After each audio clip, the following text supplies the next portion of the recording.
दोस्तों अगर आप वजीरेक्स में फंड को ऐड करना चाहते हैं तो अब जैसा कि आप मैंने लास्ट वीडियो में देखा होगा कि आपको खाली दो ऑप्शन मिलते हैं। आप एक नेट बैंकिंग के थ्रू इसमें ऐड कर सकते हैं और एक दूसरा ऑप्शन है इसमें P2P, तो दूसरा है P2P, पीयर टू पीयर, ये दो ऑप्शन यहाँ मिलते हैं। तो अगर आप नेट बैंकिंग के थ्रू इसमें फंड को ऐड करते हैं तो आपको कुछ ही बैंक सपोर्ट करते हैं। तो हम देख लेते हैं कि कौन कौन से बैंक यहाँ सपोर्ट करते हैं। तो आपका अगर अकाउंट इन बैंक्स में है तो आप सिंपली नेट बैंकिंग के थ्रू फंड को इजीली ऐड कर पाएंगे। तो उसके लिए आप क्या करना है, आपको फंड में जाना है। फंड में जाने के बाद यहाँ INR पे क्लिक करना है और यहाँ डिपॉजिट पे आपको क्लिक कर देना है। जैसे आप इस पर क्लिक करेंगे तो वो वाली विंडो यहाँ ओपन होकर आ जाएगी जहाँ से आप अपने पैसों को डिपॉजिट कर सकते हैं। तो दोस्तों यहाँ आ चुका है, आप यहाँ देखिए नेट बैंकिंग और दूसरा P2P। अगर आप नेट बैंकिंग के थ्रू फंड को ऐड कर सकते हैं तो आपको यहाँ 47 रुपये 20 पैसे यहाँ आपको फ़ी देनी होगी और एक बार में आप 4,99,000 रुपये यहाँ ऐड कर सकते हैं। तो हम इस पर क्लिक करते हैं। तो क्लिक करने के बाद यहाँ आप देखेंगे कि यहाँ सपोर्टेड बैंक का एक लिस्ट यहाँ आपको नज़र आ रहा है। तो आप यहाँ से इजीली देख सकते हैं कि कौन कौन से बैंक यहाँ सपोर्ट करते हैं डिपॉजिट के लिए, ठीक है।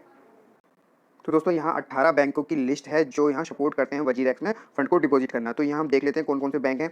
तो यहाँ कैथोलिक बैंक है, दूसरा डीयूश बैंक है, धनलक्ष्मी बैंक है, federal bank, Indian overseas bank, Jammu and Kashmir bank, Karnataka bank, Karur bank, Lakshmi Vilas bank, Tamil Nadu bank, IDFC first bank, Punjab national bank, bank of India, bank of Maharashtra, city union bank, PNB corporate and Saraswat bank, ये bank हैं जो support करते हैं। And last में है AU small finance bank. तो अगर इन banks में आपका अकाउंट है तो आप इजीली यहाँ नेट बैंकिंग के थ्रू फंड को इजीली डिपॉजिट यहाँ कर पाएंगे। अदरवाइज आपके पास एक दूसरा ऑप्शन यही है कि आप P2P के थ्रू ही यहाँ फंड को ऐड कर सकते हैं वजीरेक्स में, अगर आप वजीरेक्स में ट्रेडिंग करना चाहते हैं।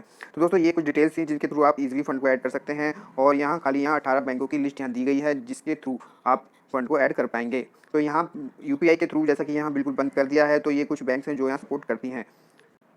तो यहाँ कुछ सरकारी बैंक हैं, कुछ प्राइवेट बैंक हैं, कुछ AU स्मॉल बैंक हैं। तो यहाँ दोनों ही तरीके के बैंक हैं। अगर आप चाहते हैं कंटिन्यू वजीरेक्स में ट्रेडिंग करना तो आप इन बैंक्स में भी अकाउंट ओपन करा सकते हैं। तो दोस्तों आज की वीडियो में इतना ही था। आई होप आपको वीडियो अच्छी लगी और आपको काम आई हो। दोस्तों वीडियो अच्छी लगी तो लाइक करना ना भूलें। अगर चैनल पर पहली बार आए तो इसे सब्सक्राइब कर सकते हैं। आज वीडियो में नहीं, धन्यवाद।